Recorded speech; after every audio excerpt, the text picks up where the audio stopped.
Olá, vamos começar. Hoje o nosso papo é sobre um assunto, olha, de extrema urgência: o papel da atenção primária no diagnóstico precoce do transtorno do espectro autista, o famoso TEA.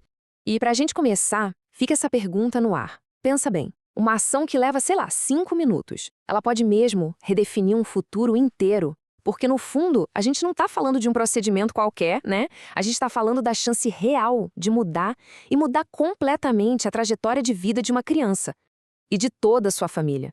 Então, para a gente conseguir responder essa pergunta, primeiro eu preciso entender o tamanho do desafio que temos pela frente. Porque o transtorno do espectro autista está longe de ser um problema de nicho, viu? É um cenário global que simplesmente não dá mais para ignorar. E olha só, isso não é só uma impressão.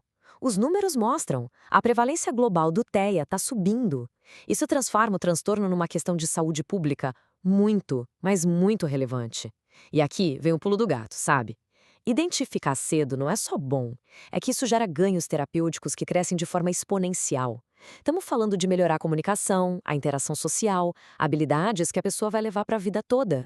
Agora, e quando não se haja tempo? As consequências são pesadas de verdade.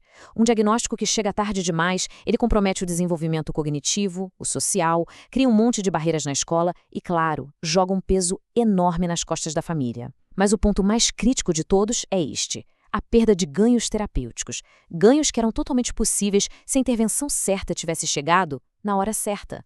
E essa ideia de perda de ganhos leva a gente para o ponto mais delicado e urgente de toda essa conversa: a tal da janela irreversível do neurodesenvolvimento. Esse conceito precisa ficar muito, muito claro. É aqui que a gente entende por que cada minuto conta. Essa frase, ela diz tudo, né? O cérebro da criança, nos primeiríssimos anos, tem uma capacidade de se adaptar, uma plasticidade que é única. É uma fase de ouro. Então, quando se deixa de aplicar um rastreio na idade certa, o que se está fazendo é literalmente fechar uma porta. Uma porta para intervenções que só funcionam com força total nesse período. E o pior, é uma janela que se fecha e não abre mais. Ok, se essa janela é tão importante e o tempo é tão curto, quem é que está ali, na linha de frente, para garantir que ela não se feche?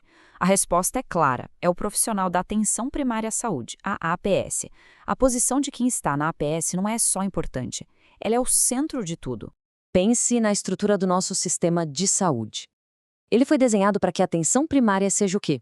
O primeiro lugar, o contato mais frequente que a criança tem com o cuidado médico. Não é uma escolha, é como o sistema funciona. A APS é a porta de entrada oficial da rede de cuidado. E se é a porta de entrada, é ali que está o papel principal de fazer o rastreio. Simples assim. E olha que importante. Essa não é uma responsabilidade que o profissional carrega sozinho, sem apoio. Pelo contrário, existe toda uma estrutura legal, um conjunto de normas que dão suporte. Temos a diretriz do Ministério da Saúde, a Política Nacional de Atenção Integral, um marco legal da primeira infância. Todas essas políticas apontam para a mesma direção.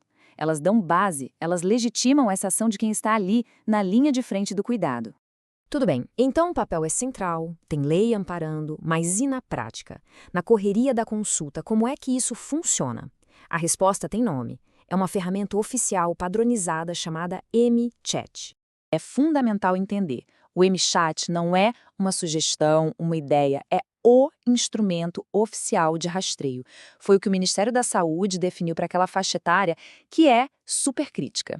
E talvez o mais importante de tudo, não é uma coisa nova para encaixar na rotina. Ele já faz parte do principal documento da criança.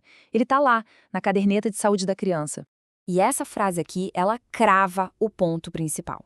Aplicar o MChat não é um favor, não é uma tarefa extra, algo que se faz se der tempo. Não. É parte da consulta de rotina da puericultura. Já está previsto, já está incorporado lá na caderneta. Ou seja, é padrão do cuidado. Não tem essa de opcional.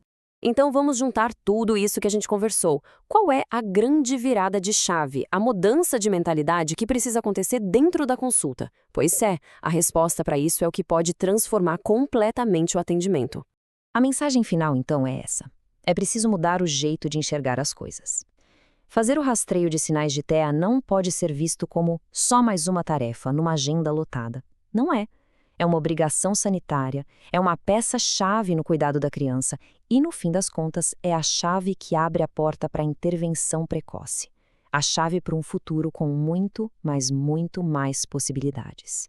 E a gente termina com essa reflexão. Pense nisso. Cada consulta de rotina, com cada criança na idade certinha do rastreio, carrega um potencial gigantesco de transformação. A próxima consulta pode ser o começo de tudo, o ponto de virada que define um caminho completamente novo. A grande questão que fica no ar é: ela vai ser